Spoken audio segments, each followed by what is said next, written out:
કેમ છો મારા વાલા વિદ્યાર્થી મિત્રો? હું છું ભદ્રેશિયા પરવેજના વિડીયોમાં તમારું હાર્દિક સ્વાગત છે. તો આગળ આપણે સરવાળા બાદબાકીના નિયમો ભાગ 1 અને ભાગ 2 જોઈ ચૂક્યા છીએ.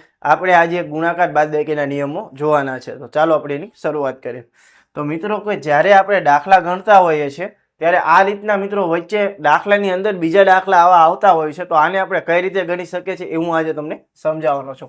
તો એની માટેના મિત્રો ખાલી નિયમ છે, એ નિયમો યાદ રાખો. પહેલો શું છે કે સૌ પ્રથમ સંખ્યાનો ગુણાકાર કરો. એટલે કે પેલા જેટલી પણ સંખ્યા છે એનો તમારે ગુણાકાર કરી નાખવાનું છે. હવે બીજો નિયમ શું છે કે બાદબાકીની સંખ્યા, એટલે કે બાદબાકી તમે ગણો 1 2 3 ની બાદબાકી હશે. જો એકી સંખ્યામાં બાદબાકી આવે તો તમારે શું મૂકવાનું? માઇનસમાં જ મૂકવાનું છે. અને બાદબાકીની સંખ્યા બેકી સંખ્યામાં આવે તો તમારી નિશાની કેવી મૂકવાની છે? પ્લસ ની મૂકવાની છે.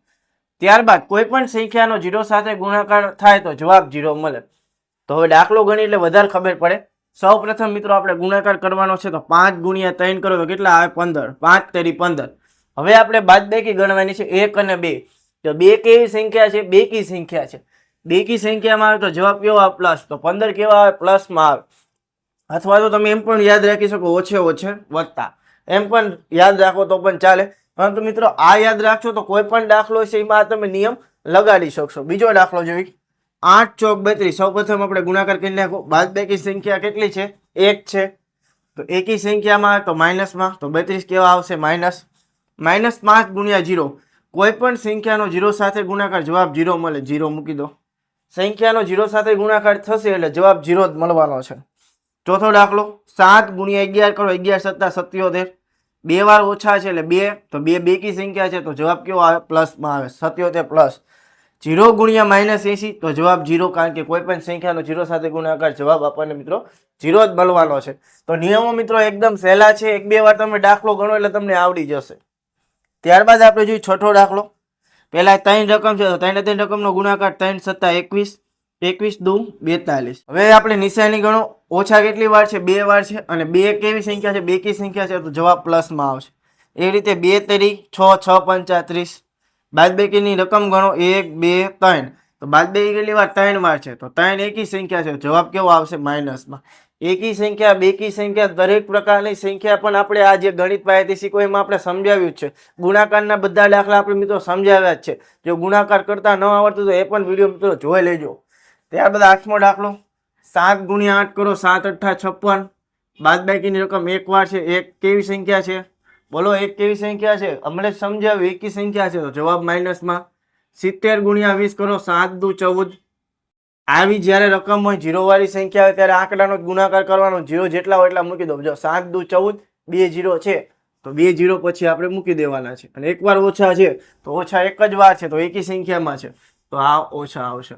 ત્યારબાદ 10મો દાખલો, 6 ગુણ્યા 0 0, 0 ગુણ્યા 3 0, 0 ગુણ્યા 4 0. એટલે જવાબ કેવો મળવાનો? 0 મળવાનો. હવે તમને એમ થાય સાહેબ 11 12 13 14 ની રકમ સરખી જ છે, આમાં કોઈ ફેરફાર નથી. પરંતુ ફેરફાર છે. અહીં જો 2 વાર માઇનસ છે, 3 વાર માઇનસ છે, 4 વાર માઇનસ છે અને 1 જ વાર છે. તો માઇનસ અને પ્લસ મૂકવામાં તફાવત આવશે. કઈ રીતે? 5 ગુણ્યા 5 કરો તો 25. 25 ગુણ્યા 5 કરો તો 125. 125 ગુણ્યા 5 કરો તો 625. માઇનસ કેટલી વાર? 2 વાર છે. 2 વાર એટલે કે બેકી સંખ્યામાં આવે તો જવાબ કેવો આવે? પ્લસ. ફરીથી ગુણાકાર કેટલો આવશે? 625 આવવાનો છે. માઇનસ કેટલી વાર? 3 વાર છે. તો 3 કેવી સંખ્યા છે? એકી સંખ્યા છે તો જવાબ કેવો આવશે? માઇનસમાં. ફરીથી ગુણાકાર 625 આવવાનો છે. માઇનસ કેટલી વાર છે? 1 2 3 4. 4 તો 4 કેવી સંખ્યા છે? બેકી સંખ્યા તો જવાબ કેવો આવશે? પ્લસમાં આવશે. 55 25 25 પંચા 125. 125 ગુણ્યા 5 કરો 625. માઇનસ 1 જ વાર છે. 1 કેવી સંખ્યા છે? એકી સંખ્યા તો જવાબ કેવો આવશે? માઇનસમાં. આ વસ્તુ મિત્રો આપણે યાદ રાખવાની છે. ત્યારબાદ 15મો દાખલો, 1 ગુણ્યા 2 કરો તો 2. 2 ગુણ્યા 3 6. 6 ચોક 24. 24 પંચા મિત્રો 120. માઇનસ કેટલી વાર છે? 1 2 3 4 ને 5. 5 કેવી સંખ્યા છે? એકી સંખ્યા છે તો એકી સંખ્યા હોય તો જવાબ કેવો આવે? માઇનસમાં આવે. તો મિત્રો એકદમ સહેલા નિયમો છે. 1-2 વાર તમે ગણો એટલે આવડી જાય એવું જ છે. 16મો દાખલો, 8 9 72. ઓછે વત્તે ઓછા. 130 ગુણ્યા મિત્રો 5 કરવાના છે. પેલા આપણે 13 અને 5 નો ગુણાકાર કરશું. 13 પંચું 65. 0 કેટલા છે? 2 વાર તો 2 0 લગાડી દઈશું. માઇનસ 1 વાર છે તો 1 વાર હોય તો માઇનસમાં જ આવશે. 70 ગુણ્યા 30 કરો. 7 તેરી 21. 2 વાર 0 છે તો 2 વાર 0 હોય તો આપણે 2 0 લગાડી દેવાના છે. 2 વાર ઓછા છે તો ઓછે ઓછે વત્તા થઈ જશે. 80 ગુણ્યા 2 કરો તો 160, ઓછે ઓછે વત્તા થઈ જશે. 4 પંચા 20, 20 છક 120, 120 ગુણ્યા 7 કરો એટલે 12 સત્તા 84, 840 જવાબ મળે. એકવાર માઇનસ છે તો જવાબ માઇનસમાં. તો એકદમ મિત્રો સહેલા દાખલા છે. આપણે 20 દાખલા જોયા છે. બીજા 20 દાખલા મેં મિત્રો આપ્યા છે અને ગણવાનો પ્રયત્ન કરજો. જો ન ખબર પડે તો મિત્રો મને કમેન્ટમાં જણાવજો. તો અહીં મિત્રો આપણે એટલું રાખીએ છીએ. તો હવે મળશું નેક્સ્ટ વિડીયોમાં. તેમાં આપણે જોવાના છે ભાગાકાર બાદબાકીના નિયમો. તો જો વિડીયોમાં મજા આવી તો વિડીયોને લાઈક, ચેનલને સબસ્ક્રાઈબ અને વિડીયોને મિત્રો શેર કરવાનું ભૂલતા નહીં. આ જ બીજા વિડીયો સાથે મળશું નેક્સ્ટ વિડીયોમાં. જ્યાં સુધી આપણા વિડીયો જોતા રહો. ચાલો બાય. જય હિન્દ, જય ભારત.